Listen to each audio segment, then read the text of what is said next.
maamulka garoonka diyaaradaha magaalada Kismaayo ayaa qalab loogu talagalay in lagu adeego bulshada ka dhoofta garoonka iyo qalabkii lagu kala hagi lahaa diyaaradaha ku soo kordhisay madaarka diyaaradaha magaalada Kismaayo. xilli maanta aan booqanay garoonka diyaaradaha Kismaayo ayaa ahaa mid uu ka jiro mashquul aad u xoogan iyadoona garoonka ay ka dhoofayeen bulsho u kala dhoofaysa degmooyinka dalka iyo caalamka intiisa kale. shaqaalaha kala haga diyaaradaha soo gala hawada gobolka Jubbada Hoose oo awal ahaa ajaanib ayaa hadda maamulka garoonka waxa uu suuro galiyay inay ka shaqeeyaan shaqaale Soomaali ah oo khibrad u leh howlaha hagida diyaaradaha. maareeyaha garoonka diyaaradaha magaalada Kismaayo Cabdullaahi Aadan Maxamuud Jagadoon oo u waramay Jubbaland TV ayaa sheegay inay wadaan qorshe garoonka diyaaradaha magaalada Kismaayo lagu horumarinayo dhawaana uu la mid noqon doono garoomada kale ee caalamka.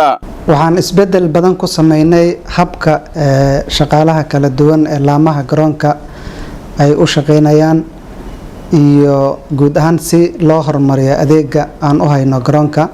shaqaalahan u sameynay tababaro iyo tayeyn dhanka isgaarsiinta iyo agab badan oo dhanka shaqada uniformkooda uu kamid yahay u baahanayeen dhammaan ayaanu maartay wax badan aan ka bedelnay.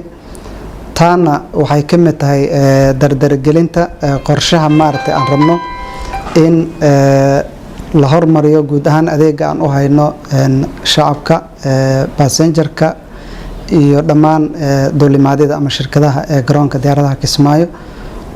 taawarka arkaysaan dhalinyaro loo tababaray oo shaqo maartay xagga hagida diyaaradaha iyo agabka cusub oo la rakibay asagana ah mid isgaarsiin dhanka diyaaradaha hawada loogu talagalay oo aan ka helnay wasaaradda gaadiidka iyo duulista hawada ee dowladda federaalka Soomaaliya.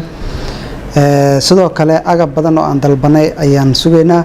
waxaa kaloo aragtaan agab loogu talagalay xagga bulshada in loogu adeego oo iskugu jiro gaadiidka arkaysaan oo diyaaradaha cargo geenayo troleyaasha iyo waxyaabaha kale ee dadweynaha maartay u fududeynaya boorsadahooda inay maartay saartaan ama ay ku jiitaan xilliga ay soo degayaan iyo gudaha garoonka intay ku jiraanba.